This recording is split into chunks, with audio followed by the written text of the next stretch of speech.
suis dans la mer, je suis coupé, j'ai mangé des lames de rasoir. Je préfère être en prison que me retrouver dans un lieu comme ça. Salut à toutes et tous, je m'appelle Christophe et je suis journaliste pour le média Street Press. Dans cette vidéo, je vais vous raconter comment, avec ma collègue photographe Pauline, on est allé dans une prison qui ne dit pas vraiment son nom, le CRA de Vincennes.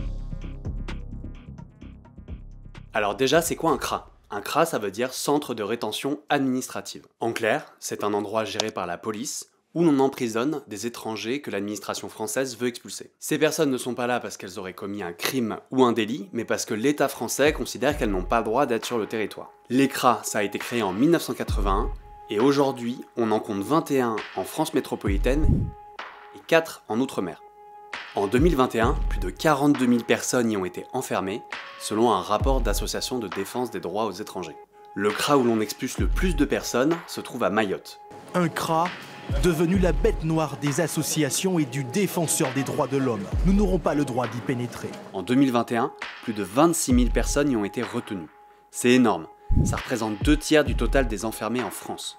D'ailleurs, c'est un sujet dont on vous parle régulièrement sur Street Press. Je vous invite à aller lire nos nombreux articles sur la politique migratoire de Mayotte.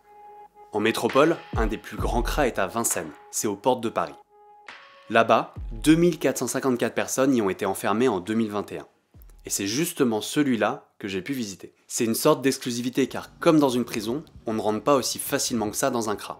Mais depuis 2015, les députés et les sénateurs peuvent débarquer à l'improviste pour visiter n'importe quel lieu de privation de liberté avec des journalistes. Et c'est justement ce qu'on a fait le 3 août dernier avec le tout jeune député de la France Insoumise, Louis Boyard. Eh bien écoutez, indignez-vous. Et franchement, il y a de quoi s'indigner contre vous. Même si l'administration nous a fait poireauter plus de 30 minutes en plein soleil, ils n'avaient pas d'autre choix que de nous laisser entrer. Ce qui fait qu'on a pu tout visiter sans trop de restrictions, en dehors de la communication officielle du ministère de l'Intérieur. Quand on arrive, ce qui marque tout de suite, c'est cette grande cage. En fait, ça c'est la cour du CRA. Et c'est là où en été, les retenus passent le plus clair de leur temps. Un CRA, c'est donc pas une prison, mais ça y ressemble très fortement, avec ses grillages et ses barbelés. L'une des seules différences, c'est que dans un CRA, les retenus peuvent se déplacer à l'intérieur du bâtiment où et quand ils veulent, à n'importe quelle heure du jour et de la nuit. Mais après, évidemment, ils peuvent pas sortir en extérieur. Ils sont en général 2 dans des très petites chambres sans aucune intimité et avec des conditions parfois déplorables. On a justement discuté de tout ça avec Mathilde Buffière, chef du service rétention de l'ASFAM, une association qui intervient justement sur le CRA de Vincennes. Ce n'est pas rare que les locaux soient dégradés, délabrés, que le ménage ne soit pas toujours réalisé partout quotidiennement, etc. Tout rappelle l'univers carcéral.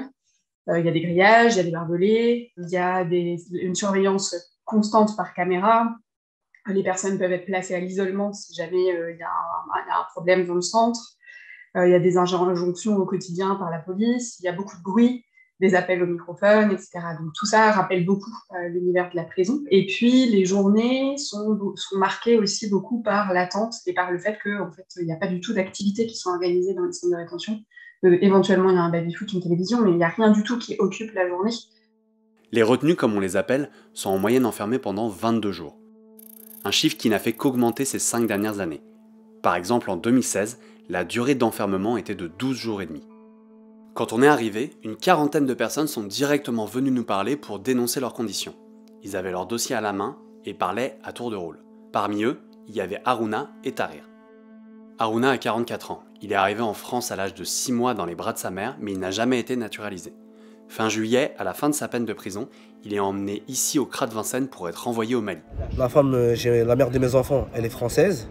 J'ai 3 enfants qui sont nés en France, qui sont français. J'ai toute ma famille qui est ici, mes frères et sœurs qui sont français, mes neveux, mes nièces qui sont français.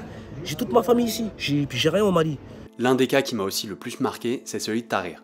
C'est un Marocain de 29 ans qui est dans le CRA depuis fin juin. Il est tellement désespéré qu'il a fait 3 tentatives de suicide.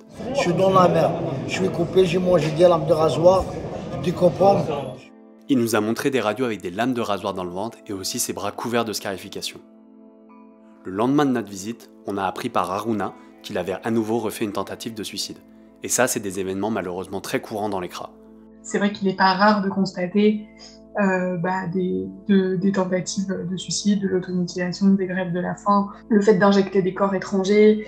Et puis je dirais aussi qu'il y a eu quand même plusieurs décès dans les centres de rétention sur ces dernières années, donc ça montre à quel point le niveau peut atteindre son paroxysme parfois. Le plus absurde en fait, c'est que ces personnes sont parfois confinées dans le CRA pour rien.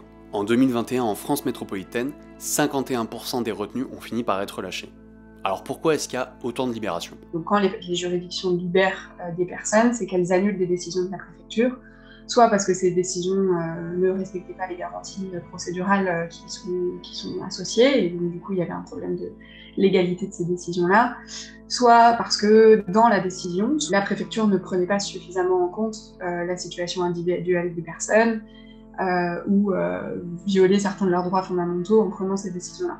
Régulièrement, il y a certaines pratiques des préfectures qui sont manifestement illégales au regard de la loi, mais que les juridictions ne sanctionnent pas. Et il y a un cas encore plus kafkaïen, c'est celui des ressortissants algériens dans les CRA. Depuis fin 2021, la France ne peut pas les renvoyer en fait parce que l'Algérie les refuse, comme l'a révélé Street Press en début d'année.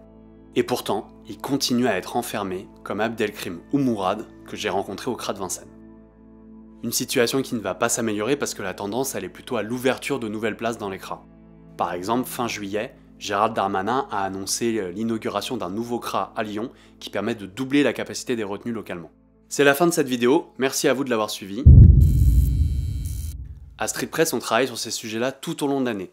Donc si ça vous a plu, activez la cloche et suivez-nous sur nos différents réseaux.